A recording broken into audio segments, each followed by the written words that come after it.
Municipality ఎన్నికల ఫలితాల తర్వాత అభ్యర్థుల తారుమారు అవుడు ముచ్చట అటుంచితే వడ్డేపల్లి మున్సిపాలిటీ ఎన్నికలలో జాగృతి కవిత ఏకంగా పార్టీనే మార్చిందని అంటుర్రు. తెలంగాణ రాజకీయాలలో కవిత చక్రం తిప్పుతుందని చెప్పుకునే తానికి ఉపాయం వేసి All India Forward Bloc party గెలుపును తన ఖాతాలు వేసుకున్నదట. కానీ అసలు ముచ్చట ఏంటంటే మాకు జాగృతికి ఎంటిక బంధం లేదన్నట్టు చెప్పిండ్రు వడ్డేపల్లి మున్సిపాలిటీలో గెలిచిన వాళ్ళు. మేము All India Forward Bloc party నుంచి గెలిస్తే కవిత జాగృతి అని ఎట్లా చెప్తుందని శ్రీనివాస్ అనే లీడర్ సీరియస్ అవుతున్నాడు.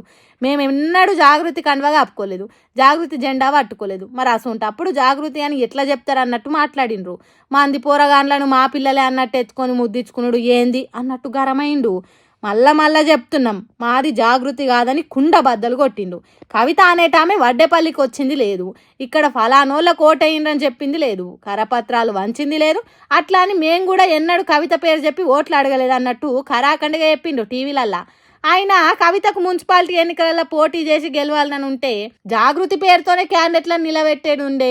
ఫార్వర్డ్ బ్లాక్ పార్టీ పేరుతో గెలిచినాక ఇది మాది అది మాది అని చెప్పుకుంటూ కరెక్ట్గానే కాదన్నట్టు కోపం చేస్తున్నారు సింహం గుర్తు పాటోళ్ళు. ఇక దీని మీద కవిత కావాలనే కచ్చగట్టి వాళ్ళని పైసలు ఇచ్చుకొని తప్పుడు వార్తలు రాపిస్తున్నారని వడ్డేపల్లి మున్సిపాలిటీ గెలిపెనుక కవిత పట్టుదల పనితనం ఉన్నదన్నట్టు ట్విట్టర్లో రాసుకొచ్చింది.